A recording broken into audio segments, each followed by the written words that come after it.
السلام علیکم، آپ دیکھ رہے ہیں النور ٹی وی۔ اعوذ باللہ من الشیطان الرجیم، بسم اللہ الرحمن الرحیم۔ ایک افسوسناک خبر، ٹی ایل پی کے سربراہ خادم حسین رضوی کا لاہور میں انتقال ہو گیا۔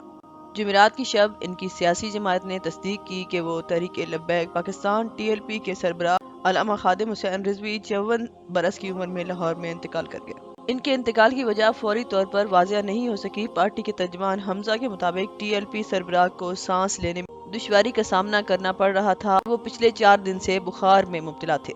ترجمان نے مزید کہا کہ مولانا خادم حسین رضوی مرحوم ملتان روڈ پر اپنے مدرسے میں تھے جب جمعرات کی شام ان کی حالت سخت خراب ہوئی۔ اس کے بعد ان کو اقبال ٹاؤن کے فاروق ہسپتال پہنچایا گیا، جہاں پہنچتے ہی انہیں مردہ قرار دیا گیا۔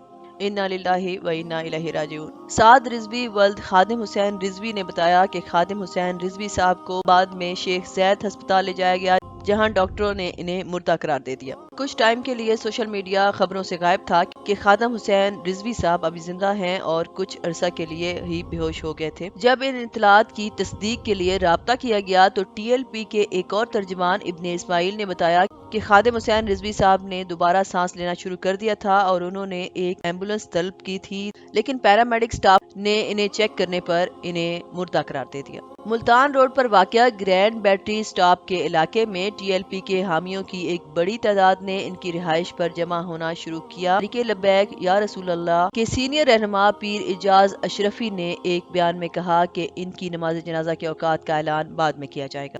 خادم حسین رضوی کے بعد ان کی اہلیہ، 2 بیٹے اور 3 بیٹیاں ہیں۔ فائر برانڈ کے عالم دین نے اپنی آخری حاضری فرانس میں ہزاروں ٹی ایل پی پیروکاروں کے ذریعے اسلام آباد کے فیض آباد انٹرچینج پر منعقد دھرنے پر دی، جس کے تحت انہوں نے فرانس میں حضرت محمد صلی اللہ علیہ وسلم کے گستاخانہ خاکوں کے اشاعت کے خلاف احتجاج کیا۔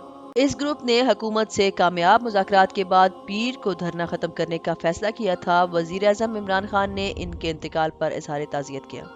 وزیر مذہبی امور نور الحق قادری نے بھی ٹی ایل پی سربراہ کی موت پر رنج و غم کا اظہار کیا ہے۔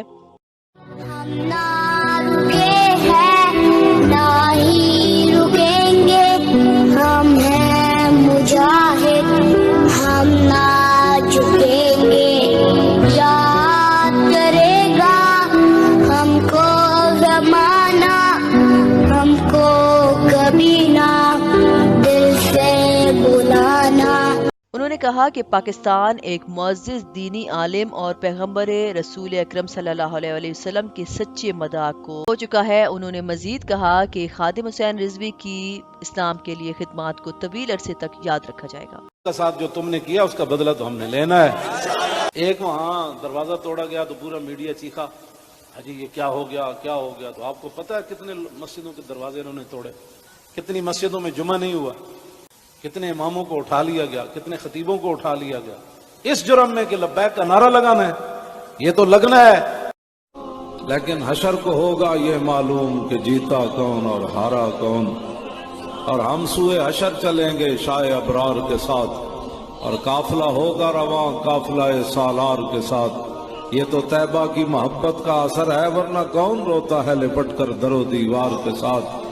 اے مظہر ہم بھی سنیں گے کوئی نعت رنگی، گر ملاقات ہو گئی شاعر دربار۔ جماعت اسلامی کے سربراہ سراج الحق نے خادم حسین رضوی کے اچانک انتقال پر صدمے اور غم کا اظہار کرتے ہوئے کہا کہ ان کی پارٹی کے کنبے کے افراد اور ٹی ایل پی کارکنوں کے غم میں شریک ہیں۔